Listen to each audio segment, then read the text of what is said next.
ভীষণ সিনেমা হলগুলোতে গিয়ে আমরা বিভিন্ন নাটক, সিনেমা, মুভিজগুলো আমরা দেখে থাকি। আসলে সত্যিকার অর্থে এখানে ইসলাম কি বলছে? ইসলাম আপনাকে এই বিষয়টা সম্পর্কে অবশ্যই সচেতন করে যে অন্যায়, অশ্লীল কোনো বিষয় আপনাকে দেখাও যাবে না, শোনাও যাবে না, বলাও যাবে না। এবং ইসলাম যেখানে আপনাকে হারাম, নিষিদ্ধ যে বিষয়গুলোর কথা বলেছে, যে একজন পুরুষ একজন নারীকে দেখতে পারবে না, যেই নারীটা তার জন্য দেখা হারাম, এমন নারীদেরকে সে দেখতে পারবে না, কণ্ঠ শুনতে পারবে না। তাহলে একটা সিনেমা, নাটক, মুভিজে যদি এই কন্টেন্টগুলো থাকে, তাহলে তো ওখানে এটা আপনি দেখতে পারবেন না, এটা আপনার জন্য হারাম। একইভাবে একজন নারীরও পুরুষদের দেখাটা হারাম। যে সমস্ত পুরুষদের দেখা তার জন্য হারাম, তাদের নাটক, সিনেমা, মুভিজ এগুলো দেখাটাও আপনার জন্য হারাম। এই জন্য আমাদের এই বিভিন্ন কন্টেন্টগুলো যেগুলো হয়ে থাকে, এখানে অবশ্যই এই বিষয়গুলো আমাকে নজর রাখতেই হবে। এটা এমন বিষয় নয় যে সিনেমা, নাটক, মুভি ছাড়া চলা যাবে না। অবশ্যই চলা যাবে। হাজারো ফ্যামিলি রয়েছে যাদের ঘরে অ্যান্ড্রয়েড সেট এবং টেলিভিশন, ওয়াল টেলিভিশন ছাড়া তাদের জীবনযাপন সুন্দরভাবে চলছে। কেন চলছে না?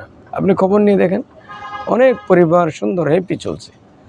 আপনি ওইভাবে জীবনে অভ্যস্ত হয়ে গিয়েছেন, যার কারণে আপনার কাছে মনে হচ্ছে যে নাটক, সিনেমা, টেলিভিশনে এই বিনোদনগুলো না দেখে আবার কেমনে থাকা যায়? অবশ্যই থাকা যায়, কেন থাকা যায় না? সুস্থ ধারার বিনোদনগুলো রয়েছে, এগুলো যারা এগুলো দেখার মতো সুন্দর পরিবেশ যাদের রয়েছে, তারা এগুলো দেখতে পারেন।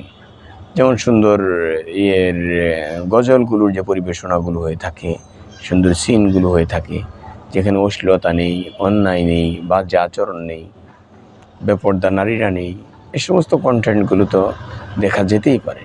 কিন্তু এর মানে এই নয় যে আমাকে হারাম কোনো বিনোদনের মাধ্যমে আমার জীবনে তৃপ্তি আনয়ন করতে হবে।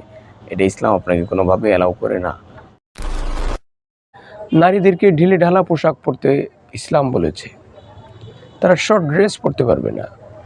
অবশ্যই বাহিরের পরিবেশে যখন বের হবে, অবশ্যই তাকে ঢিলে ঢালা পোশাক পরে বের হতে হবে, পর্দা করে তাকে বের হতে হবে। কিন্তু চিন্তা করেন যে আমাদের নারীদের অবস্থাটা, তারা যত শর্ট ড্রেস পরতে পারতেছে, তত তাদেরকে বাহবা দেওয়া হচ্ছে, তাদেরকে স্মার্ট বলা হচ্ছে, তাদেরকে শিক্ষিত বলা হচ্ছে, তাদেরকে সোশ্যাল বলা হচ্ছে, যে তারা সামাজিক। চিন্তা করেন, তারা সভ্য। অথচ ইসলাম এটাকে খুব কটাক্ষ করেছে এবং খুব বাজেভাবে ইসলাম এই ব্যাপারটাকে দেখেছে। এই জন্য এটা কোনোভাবেই উচিত নয়। অপরপক্ষে আমাদের পুরুষরা এতটাই পোশাকের ক্ষেত্রে যত্নহীন যে টাকনুর নিচে তারা প্যান্ট পরতে পরতে অভ্যস্ত হয়ে যাচ্ছে। টাকনুর নিচে তাদের প্যান্ট না পরলে এটা তাদের ফ্যাশনই হয় না, তারা এটা সোশ্যালই হয় না, তারা সভ্যই হয় না, তারা শিক্ষিতই হয় না, তারা স্মার্টই হয় না। এই জন্য আমাদেরকে এই বিষয়টা খুব গুরুত্বের সহিত দেখা উচিত যে নারীদের ড্রেস অবশ্যই ঢিলে ঢালা হতে হবে। কোনোভাবে স্কোপ নেই যে শর্ট ড্রেস পরে আপনি বাইরে বের হবেন। এটা ইসলাম কোনোভাবেই আপনাকে পারমিট করে না, একেবারেই নয়। আপনি বলবেন অনেক মুসলিম রাষ্ট্রে তো করে, হ্যাঁ করতেই পারে, কিন্তু ইসলাম এটাকে পারমিট অবশ্যই করে না। কোরআন এবং হাদিস যেটাকে পারমিট করে না, সেটা যত ভালো রাষ্ট্রেই করুক, যত মুসলিম রাষ্ট্রেই করুক, যত ইসলামিক কান্ট্রিতেই হোক না কেন, তাতে কোনো যায় আসে না। ইসলাম আপনাকে বলেছে নারীদেরকে ঢিলে ঢালা পোশাক পরতে হবে এবং মার্জিত পোশাক পরতে হবে, শালীন পোশাক তাদেরকে পরতে হবে, তাদেরকে বোরকা পরে বের হতে হবে। মানে একটা স্মার্ট, একটা ইসলামের একটা স্মার্ট ড্রেস, এর চেয়ে আর স্মার্ট হতে পারে না। ইসলামই একমাত্র স্মার্ট। এই জন্য আমাদেরকে ইসলামের ড্রেস আপগুলোকেই ফলো করা উচিত।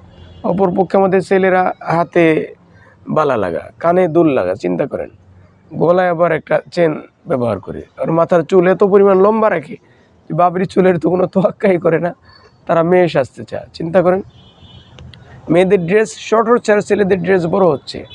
এই টাকনুর নিচে পর্যন্ত, পার নিচে পর্যন্ত তার প্যান্টটা চলে যাচ্ছে। চিন্তা করেন, এগুলো কি মুসলিম কালচার? নিশ্চয়ই নয়।